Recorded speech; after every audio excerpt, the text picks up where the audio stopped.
Call to order the House Armed Services Subcommittee on Readiness. I want to wish everybody a good morning. Thank our panelists for joining us. Today's hearing is on the effects of reduced infrastructure and base operating support investments on readiness. For this hearing, we'll have two separate panels, one with the Army, one with the Marine Corps. I'd like to first welcome our distinguished panel of experts from the Army. This morning we will have with us Lieutenant General David D. Halverson, USA Assistant Chief of Staff for Installation Management, Major General Robert P. White, U.S. Army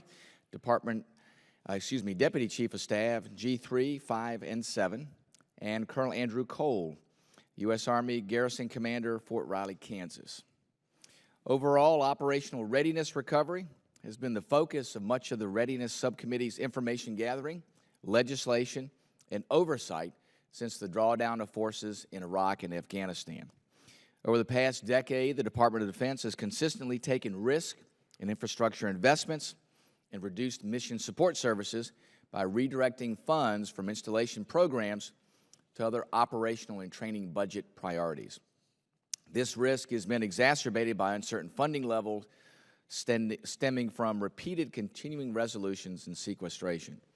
These infrastructure and installation support risks pose a challenge to the recovery of military readiness.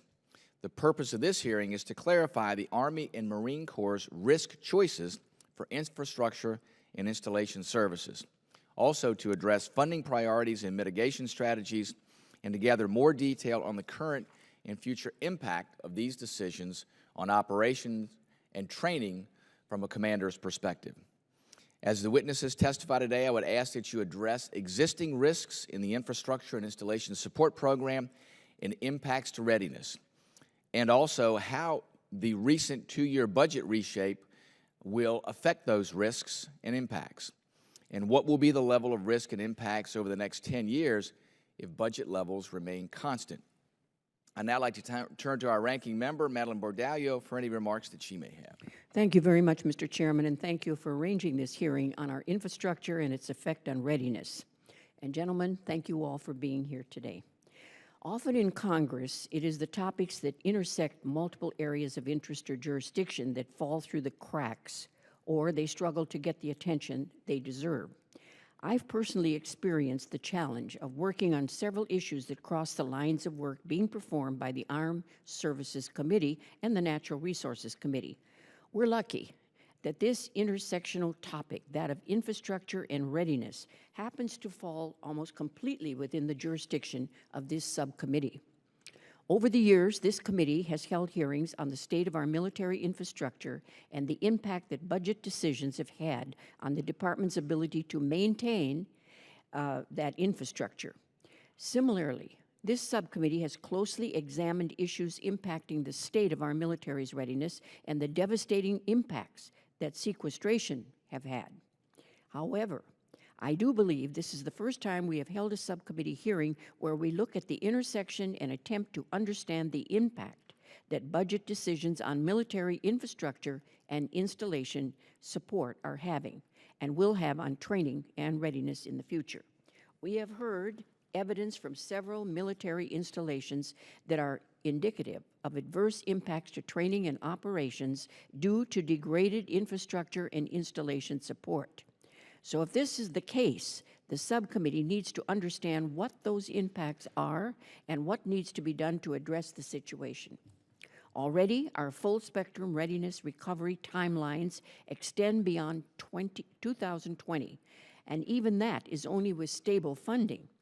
Maintenance can only be deferred for so long before consequences have the potential to be catastrophic, and we need to ensure that we don't get to that point by protecting our infrastructure, because there is no question that without it, we are incapable of generating readiness. So again, Mr. Chairman, I thank you, and I look forward to hearing from our witnesses this morning.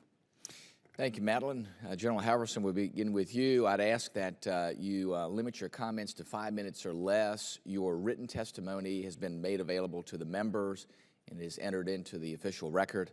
So I will now turn the floor to you. Thank you, Chairman Whitman and Ranking Member Bordallo. and distinguished members of the committee for allowing us the opportunity to discuss the effects of this reduced infrastructure and base operating investments on Army readiness. Joining me today, obviously, are General White, the Forces Command Operations Officer, and Andrew Cole, the Garrison Commander of Fort Riley, which will give you a good perspective of the one who's in charge of readiness, like Pat, and tracking its readiness and with the impact and where they want to go, to someone who has to execute at the day-to-day level of trying to provide that support to the commander as they build that readiness, especially for decisive operations. I also want to thank you for your support in the recently passed FY16 National Defense Act. We really appreciate your all's working and to make sure that we do have the funds available to make sure that we can do and train our force. The Army is at a critical point in the installation readiness. Budget constraints are affecting the Army's ability to provide facilities that are all volunteer force and their families depend upon to sustain readiness. Our installations truly are our Army's home, and the availability of the quality ranges, maneuver areas, airfields, classrooms are essential to a unit's and the institutional Army's ability to train. As we say, installations serve as the readiness platforms for our Army and its training. Our Chief of Staff, General Milley, clearly stated that his #1 priority in this complex environment is readiness, and there is no other #1.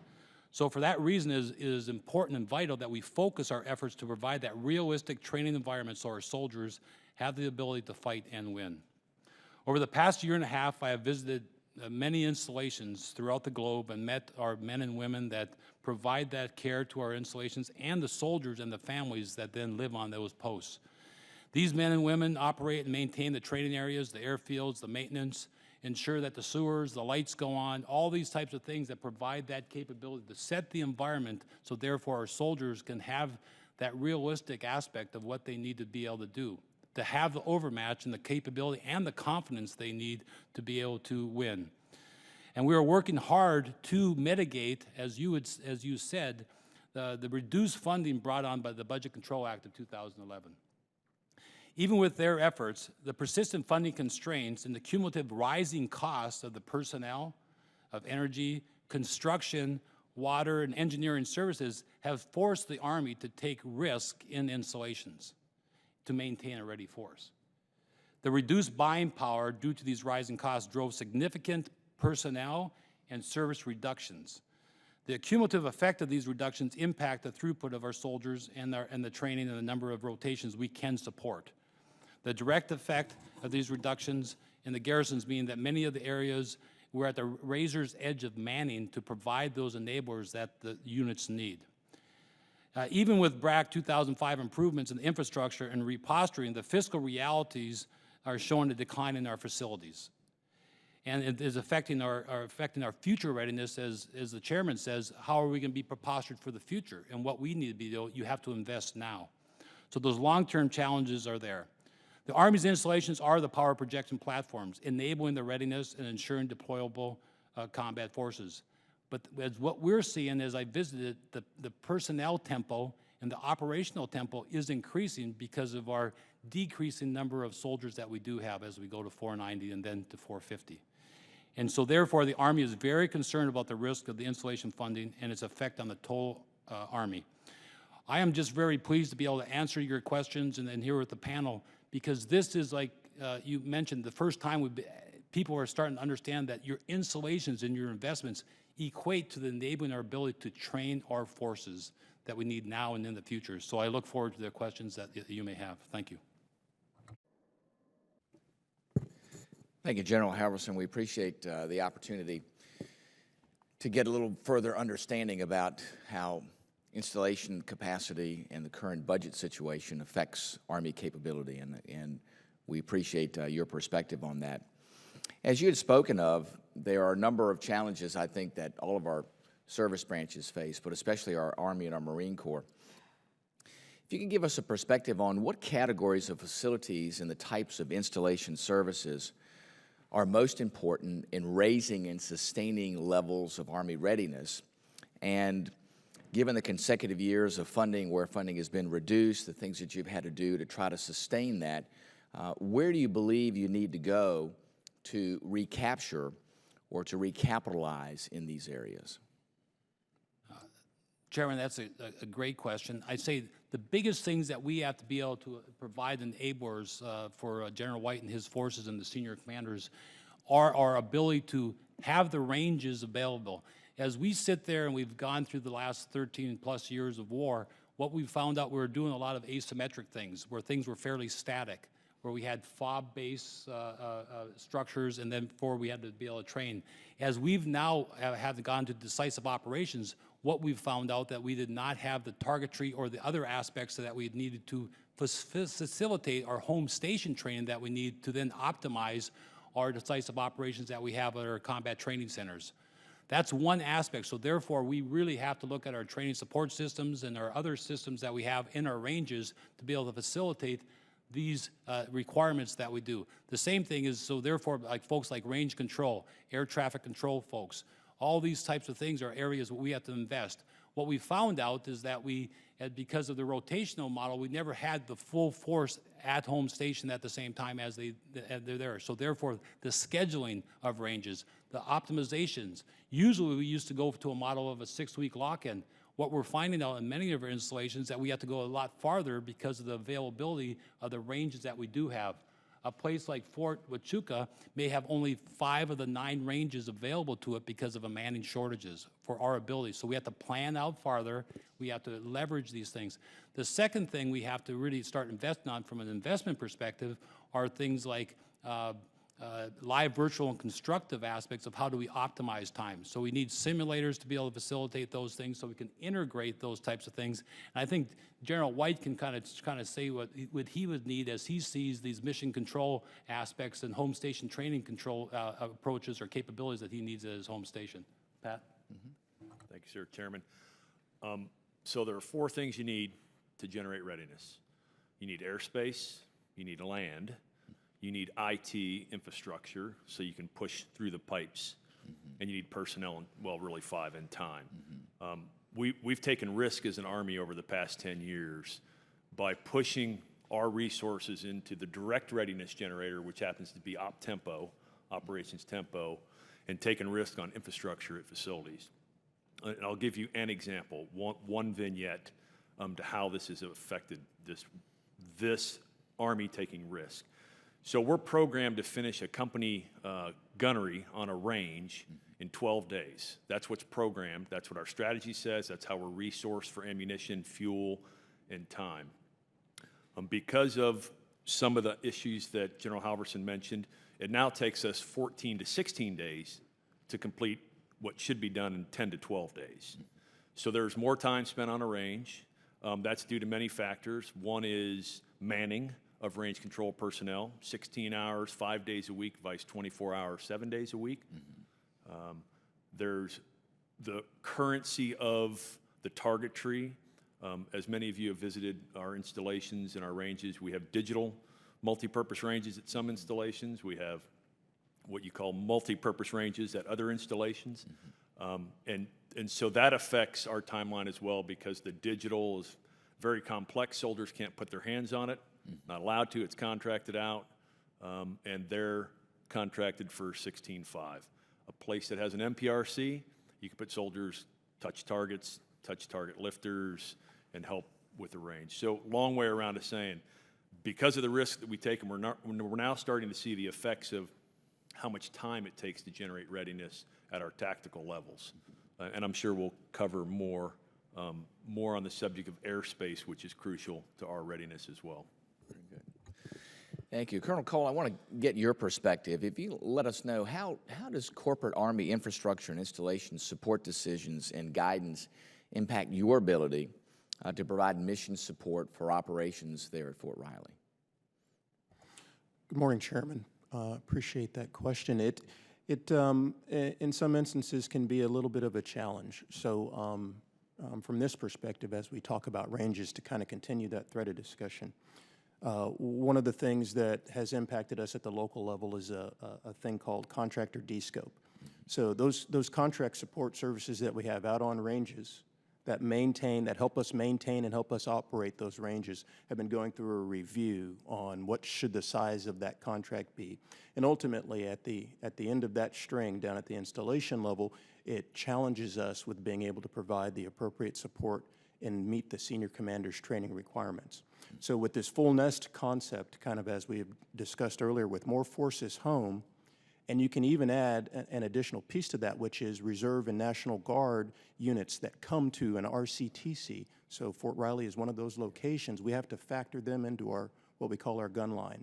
And so it becomes to put a stress on your ability to fit all the units that are home, to turn that range maintenance so that it's reset for another unit to come in.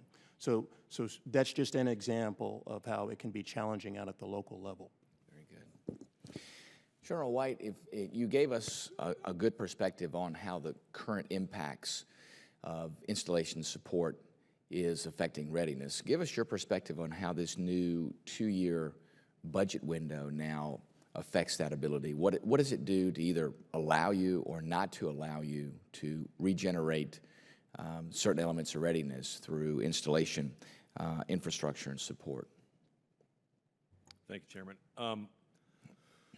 The analysis that we've done to this point, based on what we know, is we will decrement our operations tempo because we've taken so much risk in the past 10 years on our infrastructure.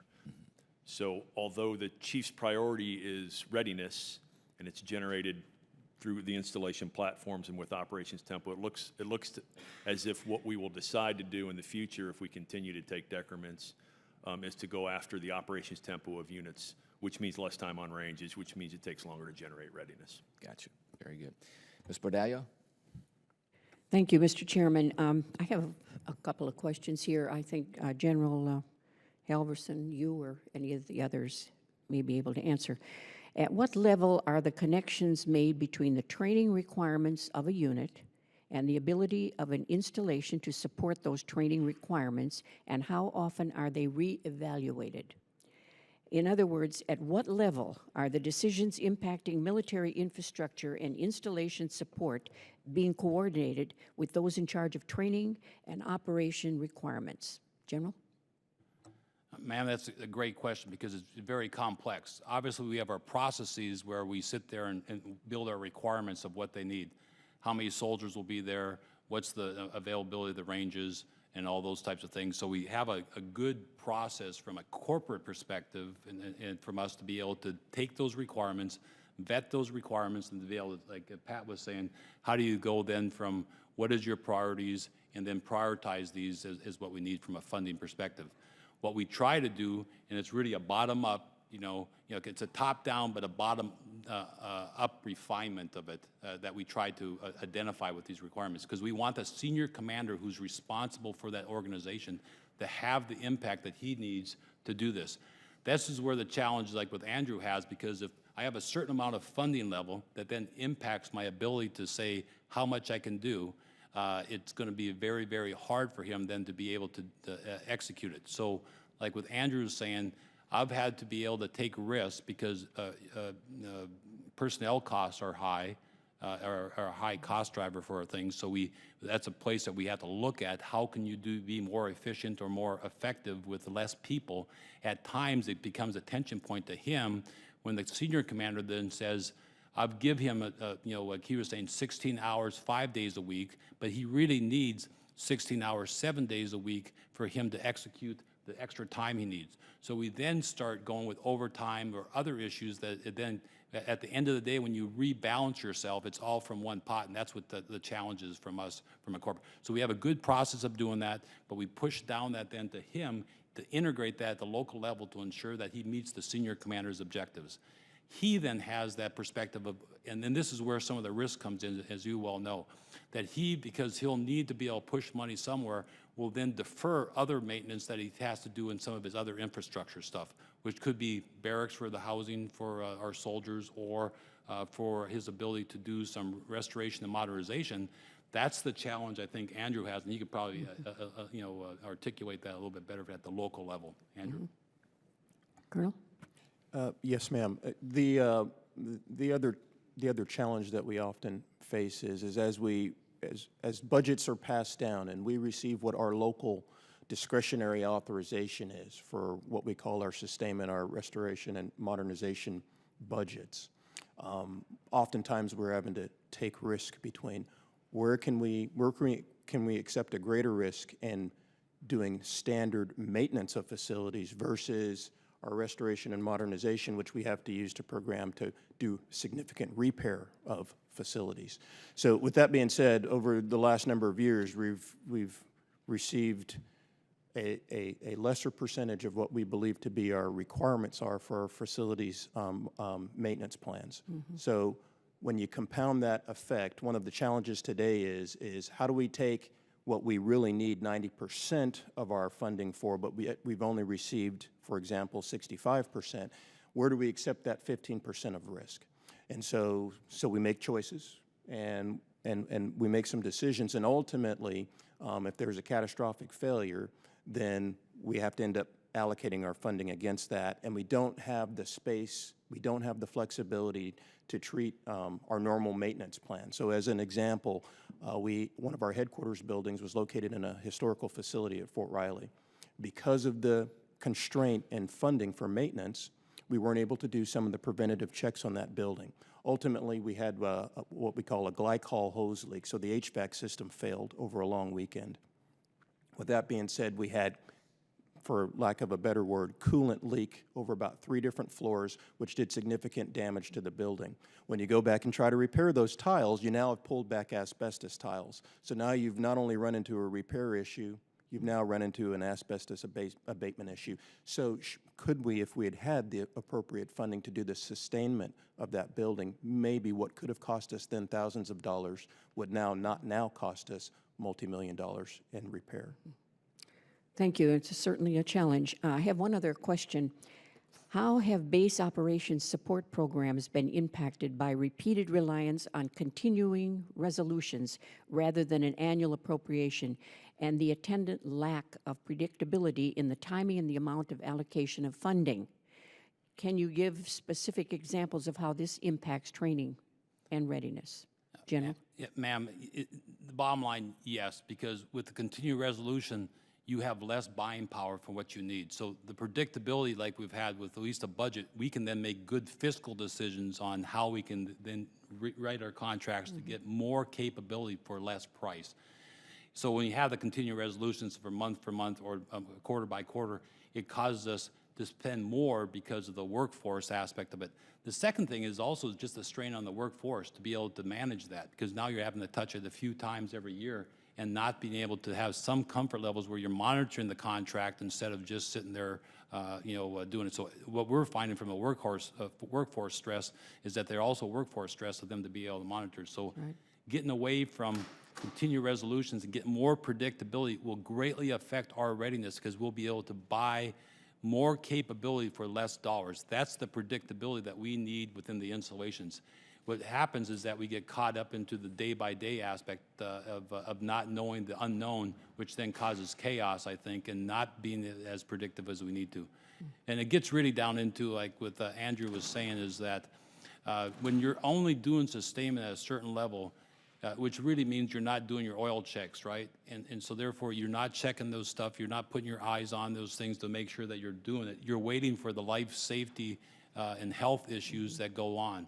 And in a lot of the locations where we are, we just have challenges with that, because if you don't have HVACs working, you're going to have mold, and you're going to have a health issue, and that's where the garrison commanders and their team and the senior commanders are putting forth some of their efforts. So, but Well, I I really can appreciate understand that, to try to get away from CR. Yes, I can understand the challenges, and I yield back, Mr. Chairman. Thank you, Ms. Perdalio. Ms. Hartzler.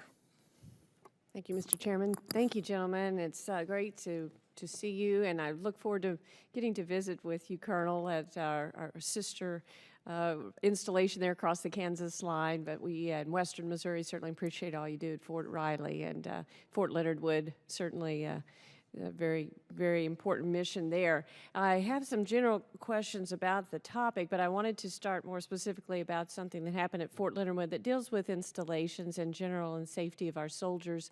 About 5 days before I was sworn into office in January 2011, you remember there was a tornado on New Year's Day that went through Fort Leonard Wood and destroyed several homes, as well as impacted some other infrastructure there, I believe the sewer plant, et cetera.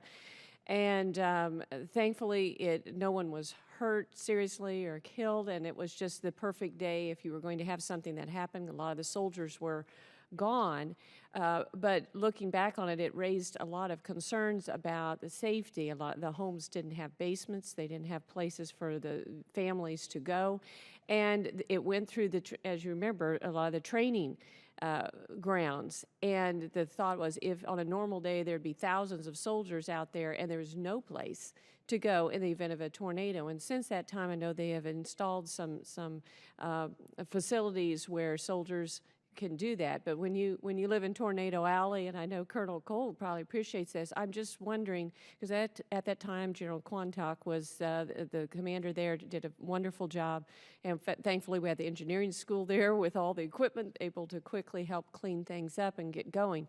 But I followed this for a while, and I haven't asked the question lately. What are we learning from this, and what lessons have been learned installation-wide to putting facilities in place for soldiers in the event of a tornado? And has there been any changes made to Fort Riley as a result of the tornado, or any vulnerabilities that we discovered maybe needed to be addressed? Ma'am, good question. I commanded Fort Sill, which is Oklahoma, which is Tornado Alley too. And one of the things that we have done, just like you said, is as we've looked at our housing, how do you exercise, and how do you have evacuation places that do have, like you were saying, tornado? We're not at the level that we need to be, you know what I mean? And we're looking at holistically the effects of some of those. But once again, the challenge we have is, as I look at that, and as we're looking very firmly at those, the ability to put those in when you have other driving costs. So it is a fiscal, when you have fiscal constraints, and from our priorities, how do you get these, as you know, safe houses and stuff like that. So within Fort Sill, we did put in some of those and maintain those, and then have to make sure that the people are aware. They're not at the numbers that they need to be, because it was not integrated in the original plans. But I think that's one I'll take for record and give you the pure thing from a policy perspective of where we are. Very good. I know the housing that was rebuilt, they put a safe room in, Right. but there's still a lot of housing that's old and maybe doesn't have that. But I just think that's a practical thing that can happen. And dealing with installations, we need to make sure that our soldiers are safe, whether it be on the training ground or their families in their housing. So I agree totally, ma'am. Sure. Regarding maintenance, another question that comes from home. It's hard to see you. There we go. There you go. There you go. That Dr. Winstrup. Thank you. Dealing with maintenance, I've heard from local people both sides of it. Some have argued that we need to be using the active duty soldiers more in doing maintenance on the bases, that they have the capabilities. Why aren't they asphalting? Why aren't they doing groundskeeping? Why aren't they doing some of these other basic things that could be carried out? And the argument is that that would be more cost effective, plus they can use their skills. Then I've heard from other people to say, well, we need to contract out more to private entities, and that it would be more cost effective. So as we're looking at limited dollars here, installation, maintenance costs, what is your matrix to determining if you ask the soldiers to do the work around the base, or versus you go private? And which is more cost effective? That's a good question. The issue here is it's really called borrowed military manpower that we do. So some places, like Forces Command, where you have a large TO&E, you have a lot more capability and flexibility to be able to do that. So things like force protection, gate access and stuff, where it's a skill set that we use when we go to FOBs, or if we get deployed, you may have to do it, has a one-to-one correlations. There's other issues, as you know, from a soldier's perspective, what, it's part of life. So you have to have the capability. For a TRADOC post, they have very little capability, like what Fort Leonard Wood is, because you basically have your drill sergeants, or you have a schoolhouse that then has very minimal capability to have soldiers, because they're either in the classroom or they're teaching or instructing young engineers, chemical, and the capabilities you have like at Leonard Wood. So what we're seeing is that TRADOC posts have very little capability, and you got where we can do it, like a FORSCOM post, we'll have them manage that internally of what they have to provide services for that capability.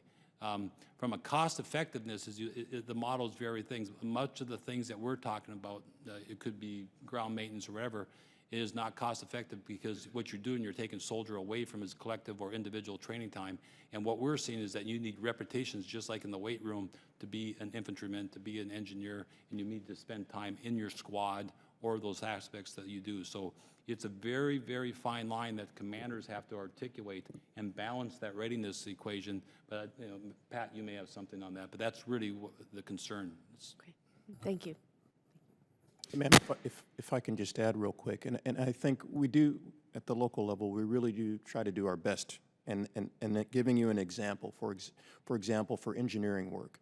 So at a FORSCOM installation where we have a number of differing disciplines, when we come across, there's projects that may be able to be done by some of our military engineers. We do the crosswalk. And so in those instances where you can meet both the requirements of the installation and also count that as appropriate training in the military occupational specialty of that soldier, then we do seek those instances out. So there are some engineering projects that we're asking our engineer brigade to do because they have the talent, they have the skills, and it counts for training because they would do that potentially on a mission someplace. So in those instances where we can pair them and align them up, we do attempt to do that and again be cost effective.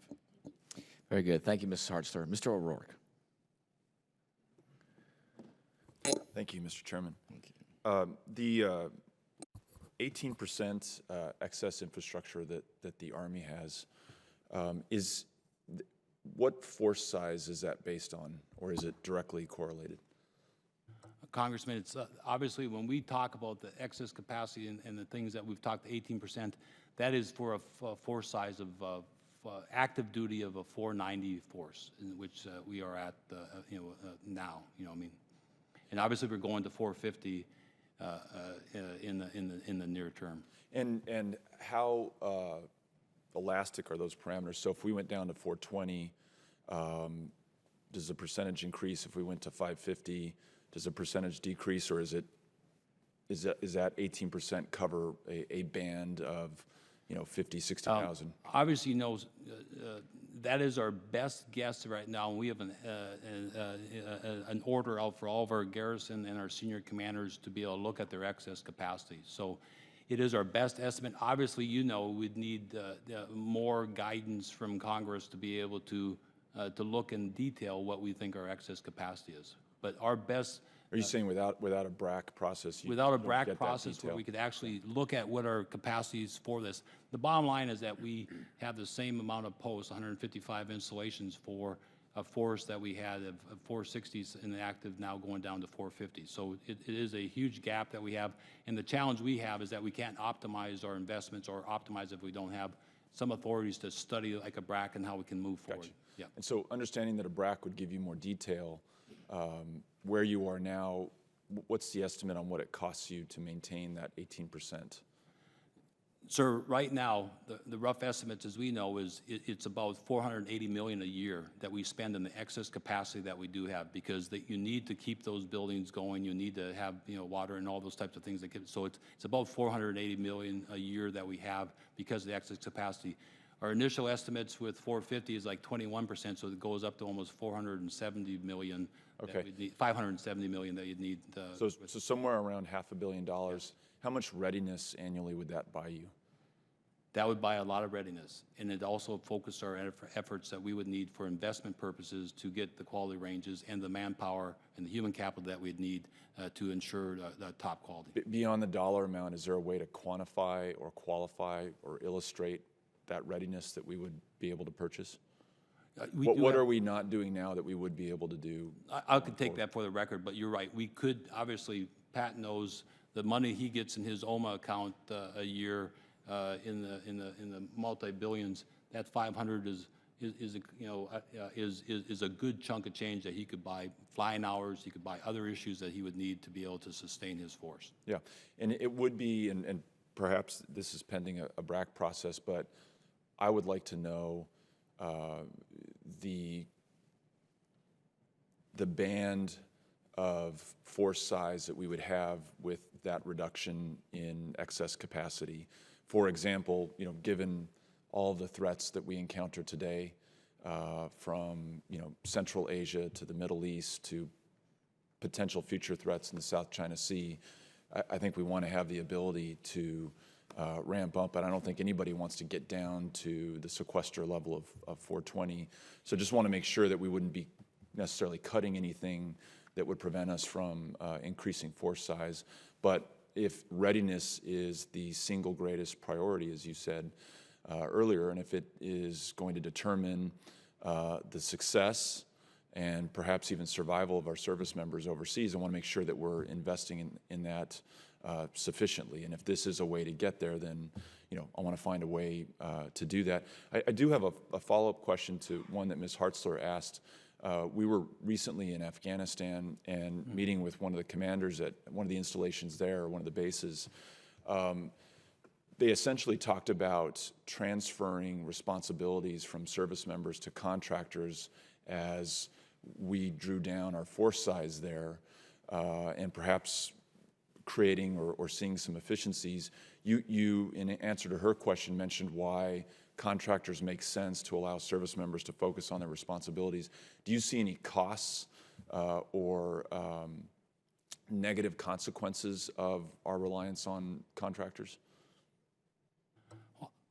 It is a triad balance between our military, our DA civilian, and our contractor. I think that triad's good.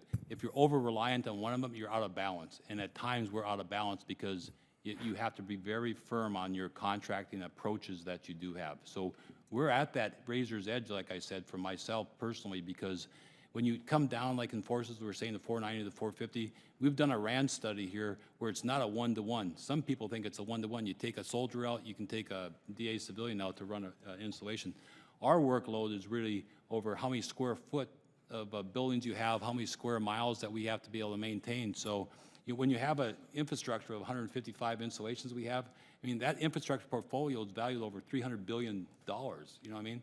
And really, when you talk about the percentages that we're putting in for sustainment, we're only putting in 1 to 3% of those in sustainment for infrastructure we have. So from that perspective, that's why we have to optimize all this stuff. And so I appreciate your questioning.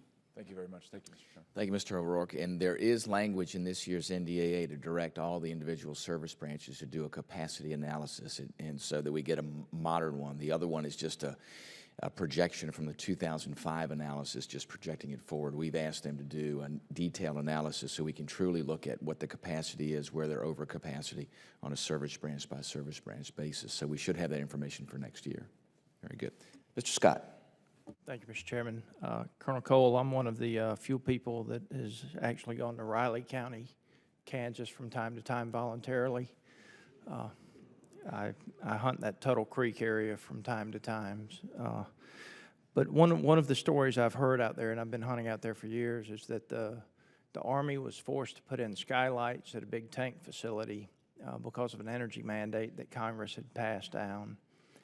And that when they got the skylights in, the contractor didn't unhook the electric lights, and so there was a tremendous amount of money spent, but no reduction in the amount of energy used. Are you familiar with that story? Can you tell me if that's true or not? Sir, thanks for that question. I'm going to ask if I can take for the record to check that. I'm not familiar with that specific story. While I track our energy consumption and where we're at on reducing that, I'm not familiar with that one, sir. General, you were shaking your head, yes, that maybe you had heard about that? No, I have not, but nothing surprises me, being in the military for 36 years or whatever. So we are really working, sir, on the renewable energies and to be able to get within our perspectives. That's one of obviously the net zero and other issues that we're really trying to work towards. And we all know this, but if you put skylights in and then you don't unhook any of the fluorescent lights, then there's no net energy savings. There's just a cost of putting. No, I agree totally. And that's one of the things that, as I'm traveling around, we all get kind of ribbed a little bit about how, the military says they're broke, and look how much money they waste on these things. And it's somewhat friendly ribbing, if you will, from friends. But it's also a concern of mine because that money can be, we don't have the money to waste. And certainly I'm concerned about the environment and think we should do our part. But we also need to be smart about what, You know, doing Congress- something for the sake of saying that we did it Right. is different than doing something and accomplishing something. And I would just, So I think that's really important because that's one of the things we've seen with our energy conservation, because you have to really, everyone's involved in energy conservation, like you're saying, soldiers and that. So half the campaign is working with, our leaders and stuff to make sure that we're driving down usage and stuff and doing the smart things like you said. And that's why, let me, yeah. if I could, and I apologize, I mean no disrespect, I only have 5 minutes. But the other thing I would tell you, somebody from Georgia, and I have a lot of friends who have done work on the bases, Davis Bacon, the same person that I pay $45 or $50 an hour to someone who's in a business to work on my house or a building or something, when they're working on a military facility because of Davis Bacon, the military is being billed twice that.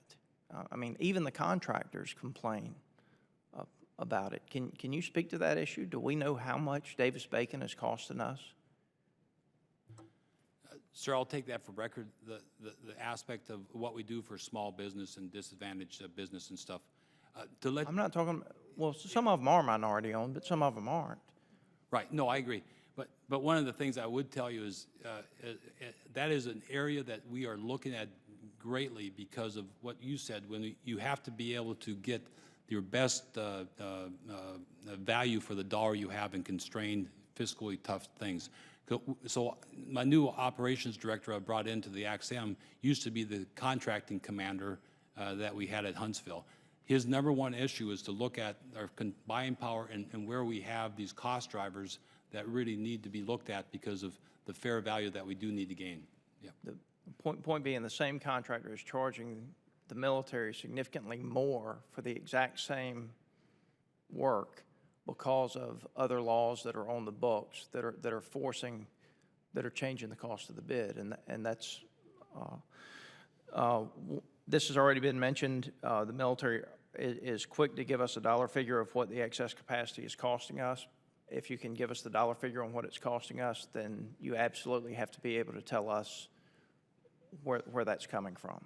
I don't believe that you can calculate it without knowing where it's coming from. And then if you could speak briefly to enhanced use leases and whether or not you think that is an efficient way for us to spend dollars. Let me take that one for record, advanced use lease and stuff like that, Congressman, okay? That's fine. I appreciate that. Yeah. Thank you. Good. Thank you, Mr. Scott. When I go to Ms. Duckworth. Thank you, Mr. Chairman. Just to touch on Davis-Bacon, I mean, General, I would assume that you would not want to be responsible for when avoiding Davis-Bacon, to try to get around Davis-Bacon. And if you were to use a contractor that did not pay the wages according to Davis-Bacon, you're more likely to use someone who is exploiting undocumented workers, someone who is perhaps participating in wage theft. So there's a reason that Davis-Bacon is there. And that is to protect the workers. So I want to return to the conversation on readiness levels. To what extent do your reporting for readiness levels reflect the conditions of your facilities, for example? Are there data points that you're reporting, metrics that you're reporting that says, my readiness level would be, I would be a green, but I'm an amber because I have these particular facilities that are that I'm being forced to maintain? I will give you the macro aspect, and then Andrew, you can talk to your own installation. We have a very detailed, we call it installation status report that our commanders then up, and those have all the metrics we have, be it from the facilities to the range control to airfields and all those things. And we view these aspects of what we do have from there. So a Q1 and a Q2 are good facilities, and ones that are the Q3 and the Q4 being the worst, are the ones that are not. What we've seen is that with BRAC 2005, we had an increase where we were from 19% up to 60%, and now we're seeing a degradation of our readiness because of sustained funding. So we are seeing a dip in our Q ratings in our facilities because of decreased funding or ability to do the sustainment and the restoration and modernization that we do need in some of our facilities. But Andrew, you could probably talk to Fort Riley. Congresswoman, yes, so we have those local challenges, and we do, again, our best, because it's part of its predictability of where do we anticipate that we need to, based on our ratings that we input into the what we call our WebR plans, which has then enterprise-level visibility. Where do we go and allocate resources against improving something from a Q3, for example, or an F3, Facilities Code 3 rating, to a 2 or a 1? But in those instances, when you have a plan and because of constrained resources, something occurs that you have to reshift or reprogram funds, that now inhibits your ability to maybe address that red or that lower rating to get it improved, because now you've had to address a life, health, and safety issue. For example, if at your child care centers you lose an HVAC system, that's where your priority is going to be versus going into that operations facility for that company and improving a cough or improving another one of your facilities. So it becomes risk acceptance. But we do quarterly report these to our higher headquarters, so and to the Army at the enterprise level. Thank you. And as you are making these shifts and you're sort of moving your resources around, I know we're really focused on active duty units right now and active duty facilities, but every one of us have National Guard and Reserve units in our districts. How does that affect? How does that cascading priorities affect the ability of National Guard and Reserve units to access these facilities, and is it affecting their readiness as well? Ma'am, the answer is yes, in the aspect that we track the Guard and Reserve facility modernizations and their Q ratings too. So I work very close with Tim Catavy and Jeff Talley and stuff, and we look holistically. So that helps us with our parity of how much we give when we do it from the program that I build for the Army and stuff like that. So you're exactly right, and I'm concerned somewhat for those abilities. And so for when we lose modernization or we lose restoration and modernization, it affects it because it's cascaded, and actually it costs you more when you have to push it in from year to year. So that's one of the concerns that we have within the Guard and Reserve. Do you have any estimate costs, just very briefly, on what it would cost, or are there legislation that would help you to dispose of unused buildings? I worked at the VA for a while, and one of the problems that the VA has is they have all of these buildings, legacy buildings that have asbestos, that the carrying cost is lower than the disposal cost, so they can't dispose the building, but short term. But then they're stuck with these buildings for an infinite amount of time. And do you have any of those estimates, or is there legislation we can help you with here in Congress that will help you dispose of some of these buildings? Are you responsible, for example, for paying the mitigation costs? Even if you wanted to transfer a building with known asbestos or mold to a civilian entity, you can't do it because you are now responsible for that. Is there things that we can do to help you? Ma'am, yes, in the aspect, I think we need that support. Right now in demolition, that's one of the challenges we have with demolition and stuff. Part of my R&M, we try to fence demolition as much as we can so we can take down old buildings. But it's just like what Andrew kind of said, and we've seen this at Fort Gordon with the Cyber Center of Excellence and their things. We're getting into a lot of this asbestos, which then drives the cost and the time it takes because of our ability to demo or refurbish a building because of the asbestos issue. It's a reality that we're dealing with from the 60s now, that we have to now implement in today's dollars that we're trying to work through each of these. But we need to get more into the demolition of our capabilities, so that's why we've put out an order that we cannot build without taking something down. But right now, with the fiscal constraints, we do not have enough to put into demolition that I need. We still have, as you know, units with World War II woods around our posts that we really need to get rid of. Thank you. About of time, Mr. Chairman. Thank you, Ms. Duckworth. Going down, Ms. Stefanik. Thank you, Mr. Chairman. Thank you for your testimony today. I represent Fort Drum, and in March, during a subcommittee hearing on the same topic, I brought up the World War II era buildings that currently house the NCO Academy, and thankfully, in this year's MILCON, we were able to provide the funding for the modernization efforts, which are critical for the installation I represent. But during that hearing, One of the witnesses mentioned that 24% of the Army's infrastructure is currently in poor condition. Can you walk me through the Army's prioritization of the facilities that you choose to update and modernize, and how that decision-making process has been affected by the defense sequester? Thank you, ma'am. Yeah, the issue, as you know, is that the units build projects. They always have 13, we call them 1391s, which is their engineering designs, and they feed that into us and it becomes a fiscal issue. So they're all racked and stacked ready. Now it's a priority issue of what we want to be able to do.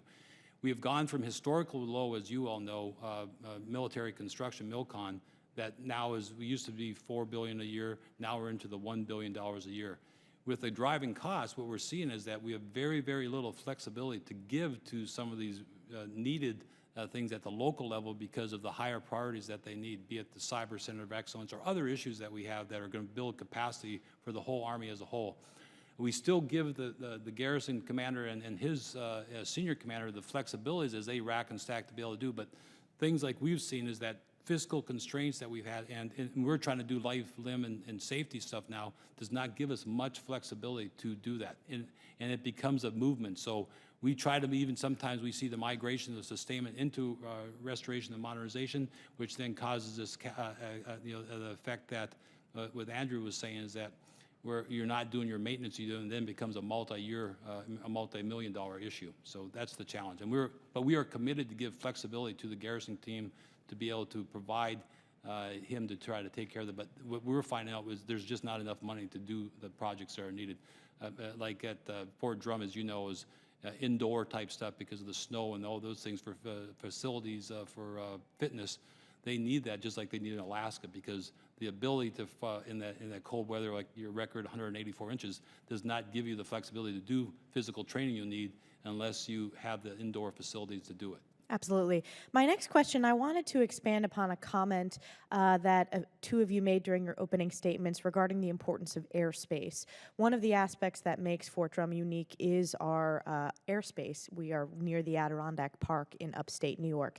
Can you expand upon why that's so critical for maintenance and modernization? I'll have Pat. Pat, do you want that? And the bottom line is it's a force projection thing. I mean, for us to be able to do it, as you all know, I was amazed to what happened at Fort Drum when you just had that big snowstorm where all the things and the family members, soldiers were coming back, and the workforce actually cleared the runway so we could land the plane back. It was a 24-hour delay, but what they had to do to clear all that stuff was remarkable.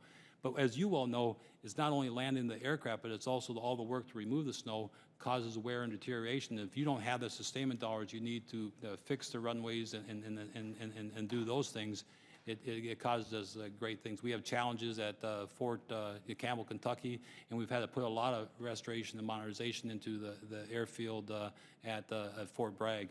But Pat, if you want to go on any farther.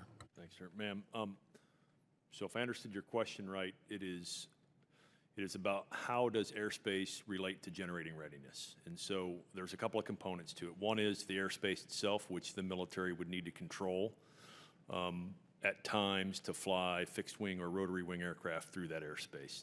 There's the infrastructure that allows the airframes to take off and land, the runways, the hangars, and the maintenance facilities that are associated with it. There are also the crews that are involved in manning the towers that allow you to control the airspace and to fix the runways and to provide maintenance for those airframes. So there's really four components: personnel that are involved, so they have to be available. They have to be available 24/7. In some cases, as with Fort Drum, we don't have them available 24/7. We have them available about 5 days a week, sometimes up to 16 hours a day, which limits when a unit can train. When it can actually take off and fly an aircraft either inside of that airspace or through that airspace. There's the equipping piece of it. So if we don't have the facilities that are associated with it to get into that airspace, to lift engines out of the back of, at the top of Blackhawks, to fix a CH-47 so that the mountain troopers at Fort Drum can actually conduct an exercise, airlift, land, and assault. And then the final piece is the parts and pieces that go into fixing those pieces of equipment, the airframes, whether it's fixed wing. We need facilities for that. We need to be able to account for them. We need IT infrastructure that allows you to transmit from a local database into the Army database that says, I need this particular part, I need this part in 3 days in order to have this aircraft be able to fly. And that's probably a really long-winded answer to your question, but that's... No, it's very helpful, and I think it's one of the unique aspects of Drum as an installation is the airspace in terms of how it aids our readiness and training capability. So thank you. Thank you, Ms. Stefanik. We'll now go back to Ms. Duckworth. Thank you, Mr. Chairman. One of the good things, nice things about working on this committee is how bipartisan it is, and you're being very generous to give me a second question. This actually question goes to Colonel Cole, and you may not have the answer for this, but it has to do with the intersection between energy savings and attempts to modernize our garrison commands and cybersecurity. So I, not too long ago, was visiting a business that had won a contract to provide some energy savings in terms of the lights. And I went into this business, into a room, and they were very proud to show me this technology they had, where they promptly were able to dim the lights at a major maneuver command headquarters. I won't say which one it is because it's classified. Well, it's not classified, but I don't want folks to know where it is. But I watched as they dimmed the lights and turned them on and off on a major roadway at a major base of an Army Maneuver Command in the United States. And I said, oh, that's great. And they were showing how they were doing the energy cost savings. They were dimming the lights, you know, all of that. And they were very proud of this technology. And then I asked the question of the gentleman who was operating the computer and said, do you have a security clearance? And he said, no. And I said, is this room secure? No. Who in this business has a security clearance? Well, the chief engineer has a security clearance, but none of the computer programmers, none of the other people there did. And they were, you know, and I sort of, I let it go because they were very proud to show me, and they were saving a lot of money. It was a great business what they were doing, but I'm really deeply concerned that in attempts to do cost savings or modernize, even if it's not that aspect, but we're linked into the infrastructure grid for major cosmopolitan, major metropolises around this country, and this maneuver command is not out in the middle of nowhere. It's right next to a major city in the United States, and I'm deeply concerned. So what are you doing there in terms of your linkages, your tie-in to the civilian infrastructure, and what costs are there associated with providing the protection for your installations so that you're secure from being able to be hacked through the infrastructure network? Ma'am, thank you for that question. At the local level, what I can say is from my vantage point, at Fort Riley, we have the benefit of receiving energy at a reduced rate. So from the larger Army's perspective, Fort Riley is not at the top of the priority list for some of these energy security initiatives. With that being said, we certainly have our standard access security parts and pieces in place for securing the locations, et cetera.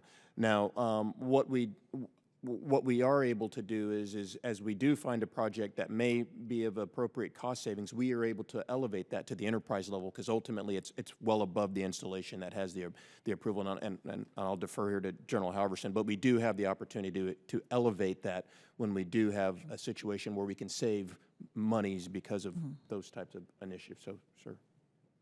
Ma'am, great point, and we are, from a critical infrastructure perspective, working very closely with our, energy partners to be able to ensure that we do have mission assurance, just like you were saying, because of the abilities for outside folks in the cyber world to be able to affect this. So we are working very closely in those means, and we're writing into our some of our work doing. What you'll see now with our energy managers that we have at each one of our installations, they almost become, very much cyber folks, because you need to know the electronics of all this kind of stuff. So it's not just the easy things like turn on the lights and everything. It's getting very sophisticated. But we are working. As a matter of fact, we've met with DARPA and stuff, and there are some testings that we're going to be doing to make sure that we are more protected. Things that we can control is that we're trying to put power stations on our installations for their own security, so we have uninterrupted power, because mission assurance, from a force projection perspective, which is readiness, we have to do that, because if we have a catastrophic thing in the United States, we need to be able to be mission assured to project power or to sustain that capability that we need for our, with working with the communities. But I appreciate that question. Well, in my remaining 12 seconds, I would like to ask if you could get back to us with perhaps a cost estimate of what you think the escalating costs are going to be into the future, as you are now, cyber is suddenly part of your operating costs, and it would be nice to know what you need. Yes, ma'am. Thank you. Very good. Thank you, Ms. Duckworth. And I'd like to thank General Halverson, General White, and Colonel Cole. Thank you so much for joining us today. And we're going to take a few moments to switch panels and ask our Marine Corps contingent to come up. So we will begin the next panel in just a few minutes. Thank you. Thank you for your time, sir.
Ladies and gentlemen, from our Marine Corps today, we have with us Major General Charles L. Hudson, U.S. Marine Corps Commander, Marine Corps Installation Command, and Assistant Deputy Commandant, Installations and Logistics Department.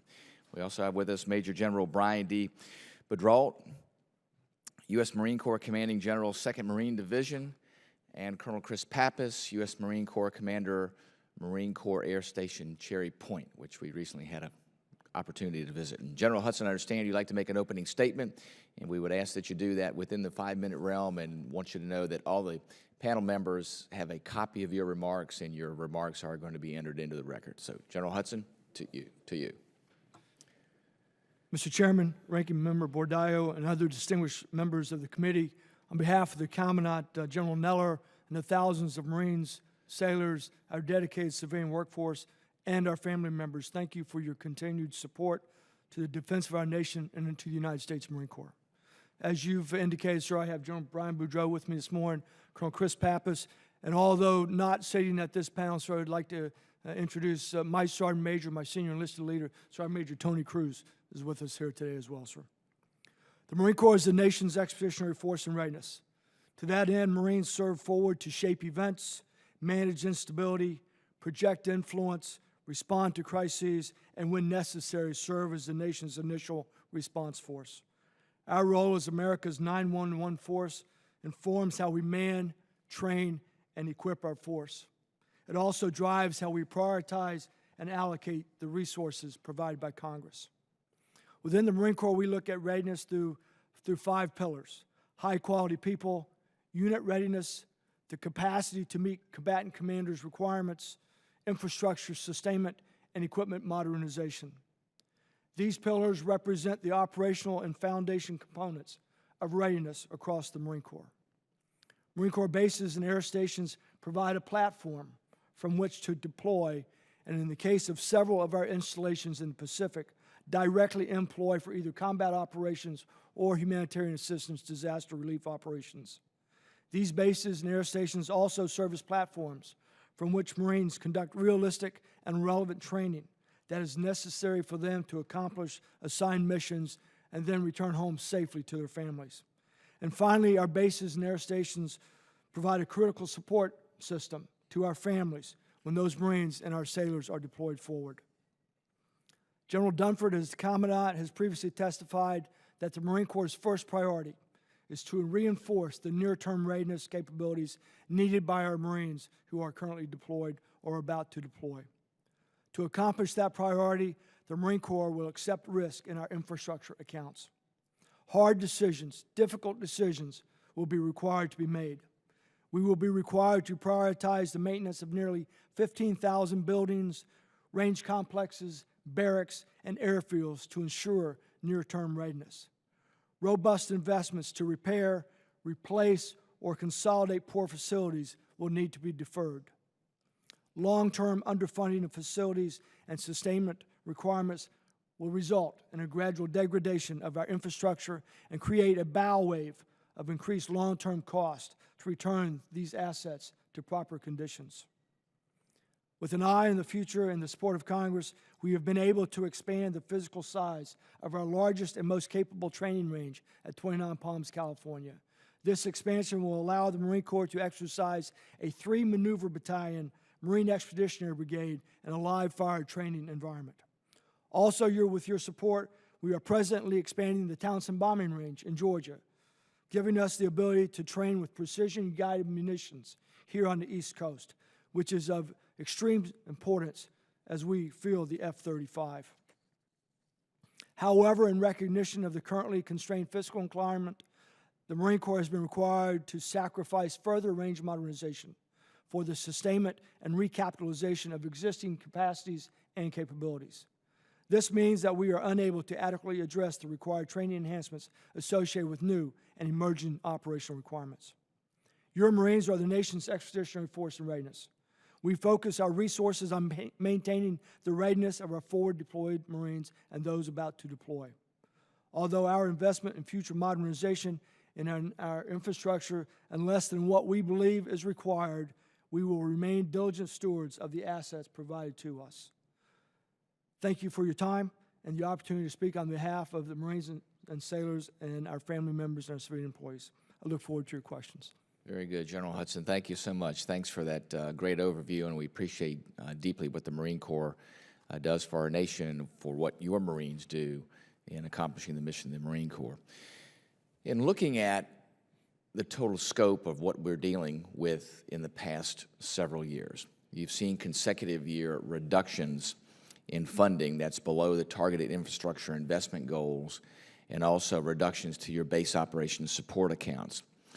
In that realm, how have you prioritized funding in terms of your facility investments and services supported within the Marine Corps?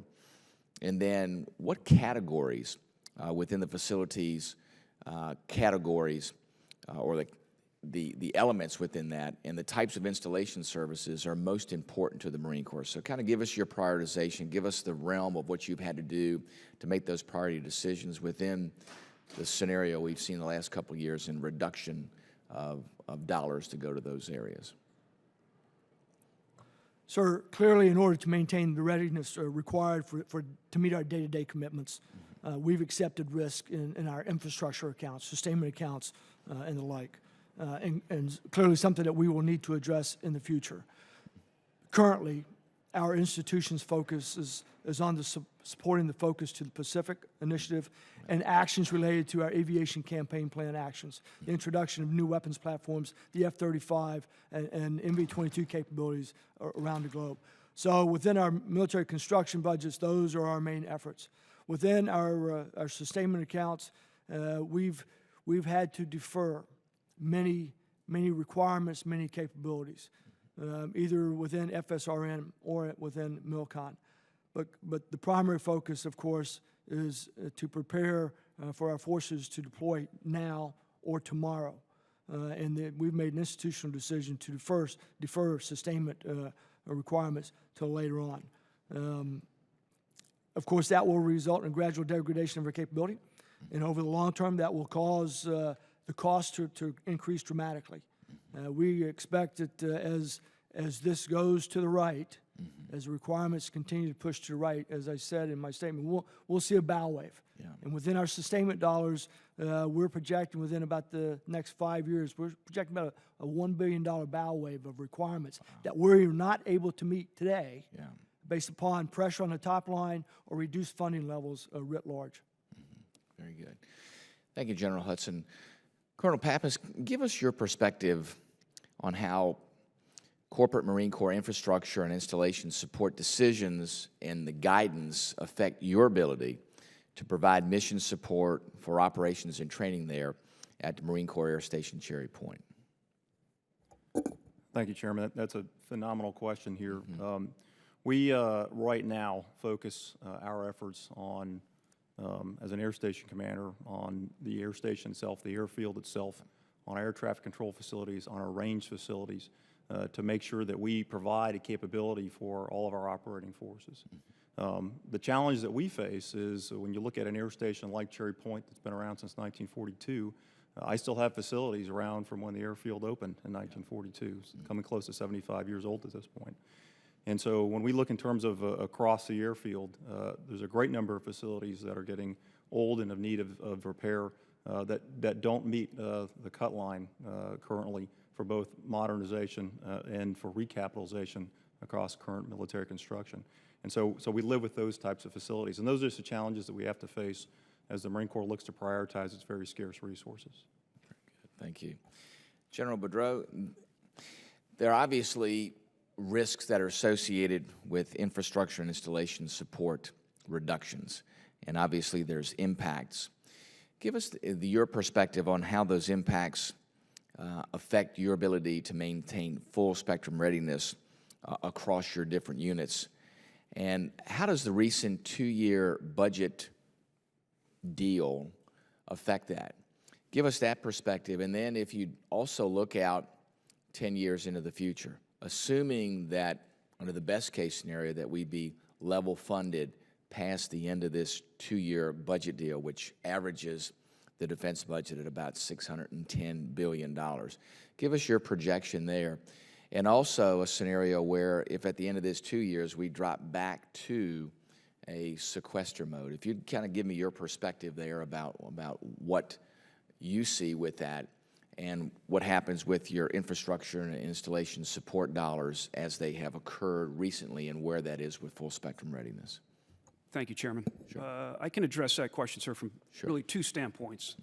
First, training readiness to meet our 3 standing global deployment requirements. As General Hudson referred to, our #1 priority is to meet the demands of the forward deployed forces. I have 3 requirements I need to meet each and every day, and that's to send Marines trained and ready to Okinawa on unit deployment, our Special Purpose Marine Air Ground Task Force that is in Morón, Spain, and throughout Europe. And thirdly, our Marine Expeditionary Units. We provide the battalion landing teams for those forward deployed MEUs. I also have 2 domestic requirements that we stand each and every day. We have a CONUS-based alert force, and I also have forces on standby intermittently between the West Coast and the East Coast, shares the responsibility of having forces ready to go into SOUTHCOM AOR if we need to forward deploy from here. So we can't accept risk in meeting any of our combatant commander requirements. We have to go out ready to fight and operate across the full range of military operations. Pressure on the top line for that budget impacts our ability to train locally at Camp Lejeune. So that requires me to often go off installation, places like 29 Palms, places like Fort Stewart, Fort Bragg, AP Hill, Fort Pickett, where I can ensure that the force that I'm deploying forward can meet every one of its demands. So we have an area for range maintenance, much like General Halverson and General White talked about. We need to maintain the target tree. We got to keep the ranges, the berms, the roads, the fire breaks. There's a cost to do business just for the ranges as they exist. There's pressure on modernization of current ranges to instrument those ranges if need be. And then there's the future of range development, things that don't exist today that we need. Live fire combat towns. We have shooting houses, but we don't have a town where we can put a large-scale unit in and prepare to fight in places like we've done in the past in Fallujah and others. We recognize the urbanization that's occurring in a future operating environment, and we need to have the money in place to build a facility that allows us to get after that challenge locally. We can do it on the West Coast. They've done some out at 29 Palms, and we thank you for the money that allowed us to do that. Secondly, the way that I can look at it is quality of life and the retention issues that go with barracks that become dilapidated over time. I have 68 barracks in the 2nd Marine Division that my Marines live in, 28 of which have been renovated or were newly constructed. And again, thank you for the new construction on that. 40 of those remain. Under the current funding line, it will take until 2034 to renovate the remainder of those barracks. Any further pressure on the top line and any delay to that just continues to deteriorate and gets to the end result that General Hudson talked about. Thank you, General. Ms. Bordallo. Thank you very much, Mr. Chairman. I'd like to also welcome General Hudson, General Boudreaux, and Colonel Pappas. Before I begin my questions, I just have to take this opportunity to say that Guam is anxiously awaiting the arrival of the Marines from Okinawa. And as the people of Guam say, you liberated us during World War II, so this will be a homecoming. So, Mr. Chairman, I have a couple of questions here. First, in your written testimony, you noted that due to the BCA, you have, and I quote, have had to make some difficult decisions to defer modernizing some of our training facilities to ensure that we could sustain the capabilities we have already fielded, unquote. Now, can you please describe some of those, and I quote again, difficult decisions and what impacts they have or have on training and readiness? I guess General Hudson. Ma'am, if I may start on that, and then I can certainly turn to Colonel Pappas to talk about aviation range capabilities, aviation training venues, and General Boudreaux as well on the ground side as well.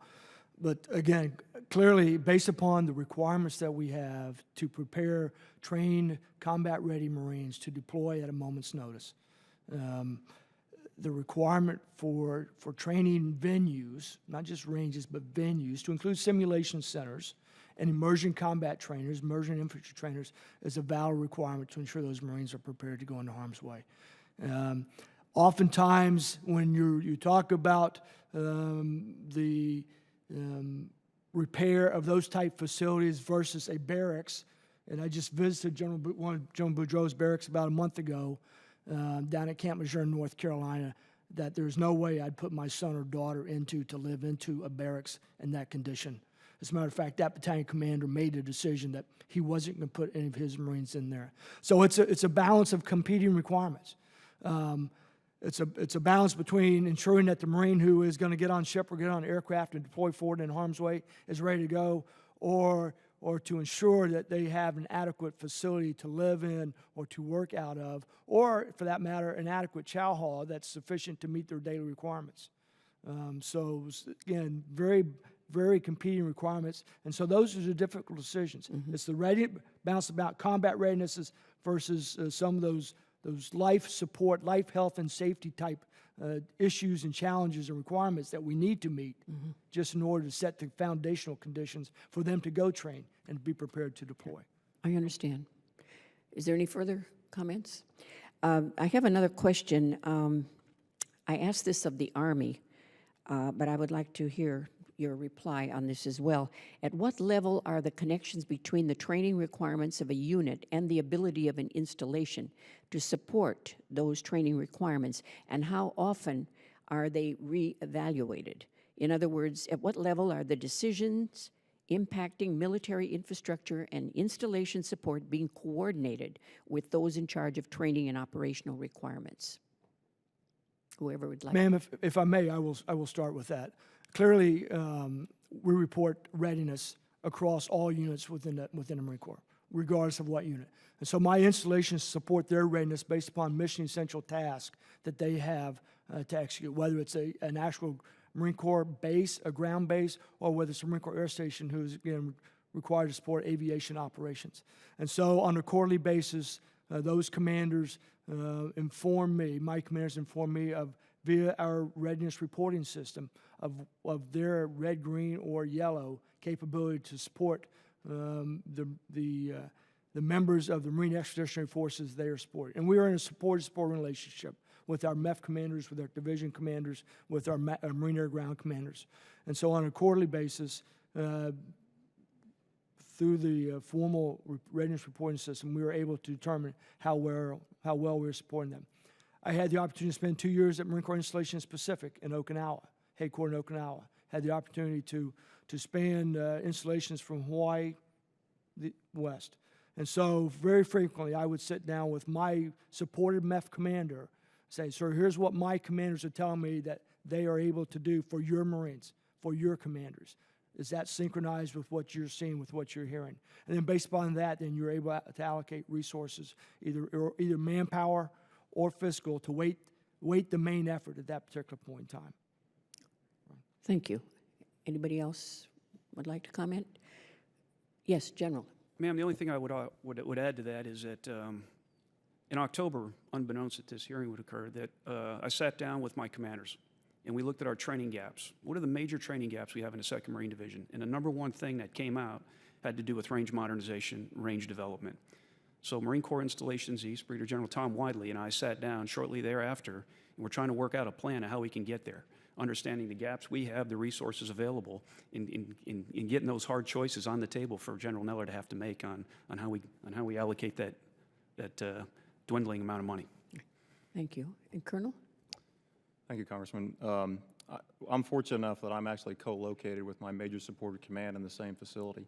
So we have a very close relationship in understanding what the mission priorities and training priorities are on a regular basis. Across the Marine Corps and in aviation, we have training and readiness manuals that dictate what our standards are, and we report against those.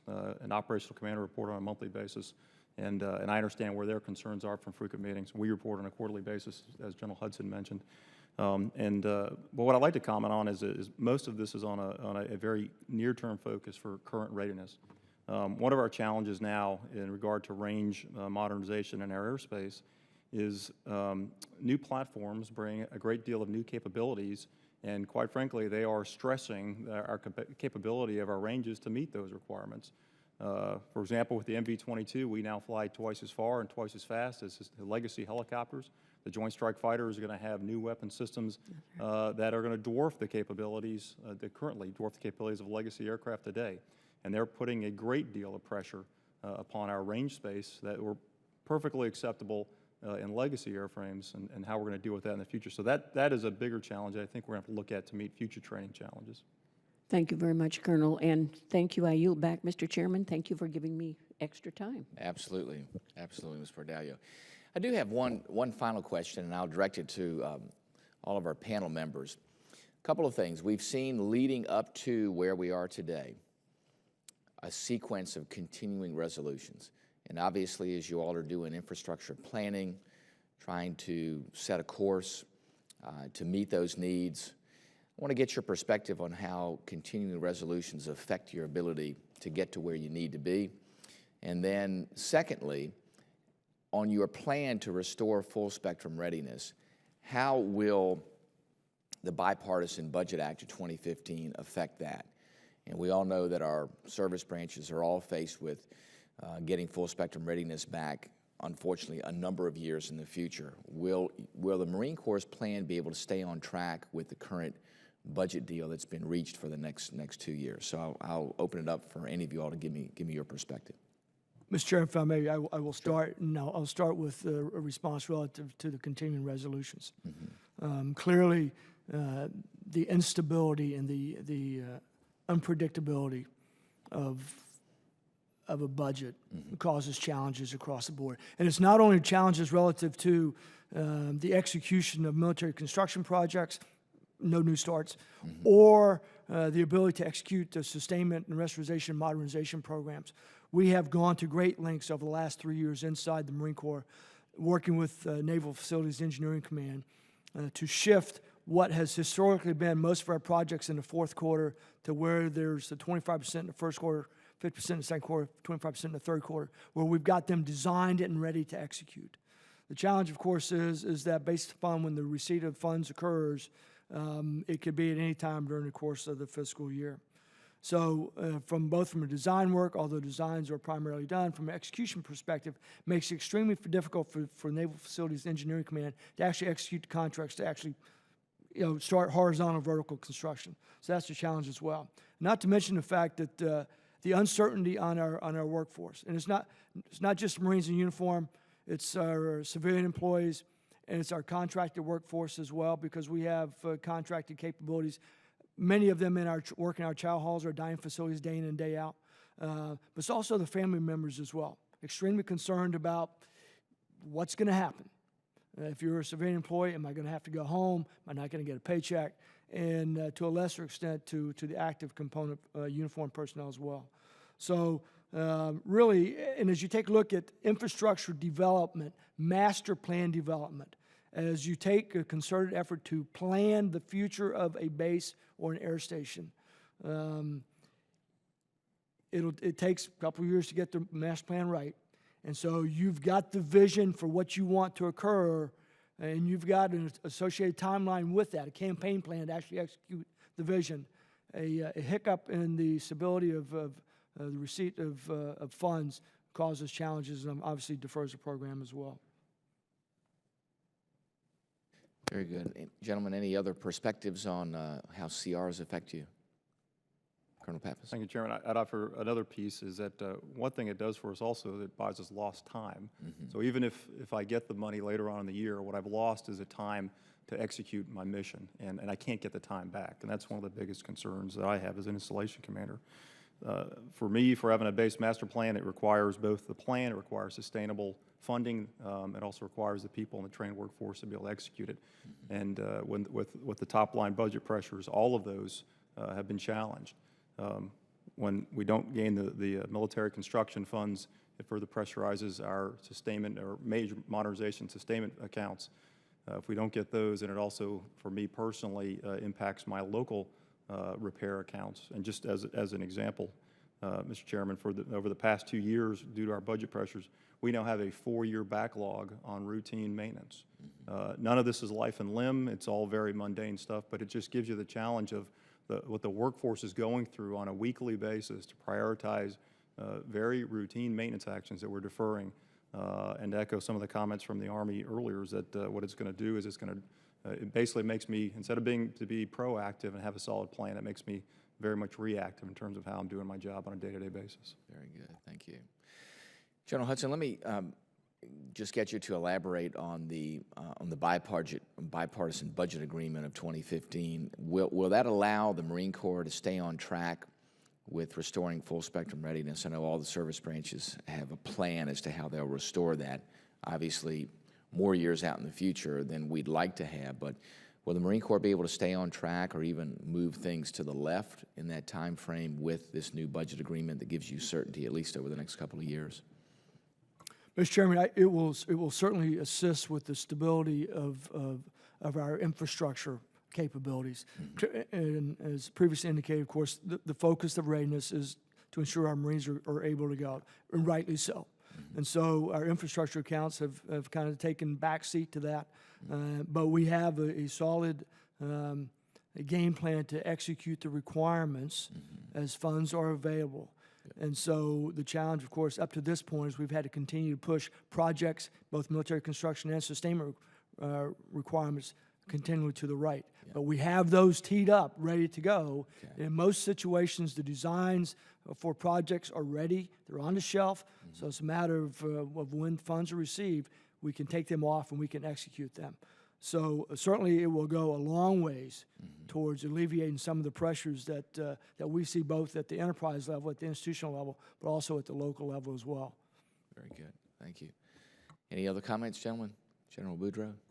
So down at the division level, it's really second and third order impacts of decisions that are made by programs and resources and the Commandant and others. But I will say that our near-term readiness, I remain optimistic that will be adequately funded to generate T1 forces going forward in support of the combatant commander requirements. What we see are maybe some indirect effects when there is a cutback to installations and I have to send, say, 147 Marines to augment the base MPs that aren't out training with the rifle companies getting ready to go forward.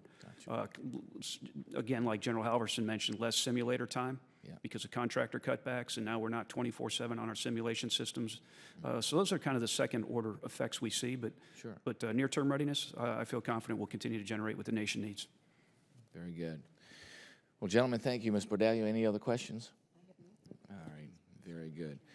Well, gentlemen, thanks so much for joining us today. Thanks for your perspective on what we need to do to continue to help you to restore readiness and make sure that our installation support and infrastructure is on track to where it needs to be. We appreciate the great job that you do with the dollars that we give you. We know the Marines are very austere in many different ways and take a dollar and stretch it to the maximum extent possible. But as General Amos once said, he said, we're at a point where we're going to do less with less, and we don't want to put you in that particular position. You all have done a great job in doing more with less, but I do think with what we've asked you to do and extend things out, we don't want to be in a position where you can't do the things that you need to do for our Marines. So again, thank you all for your service. Please give our best to our Marines that are there in your units and forward deployed. Thank them for the great job that they do for our nation.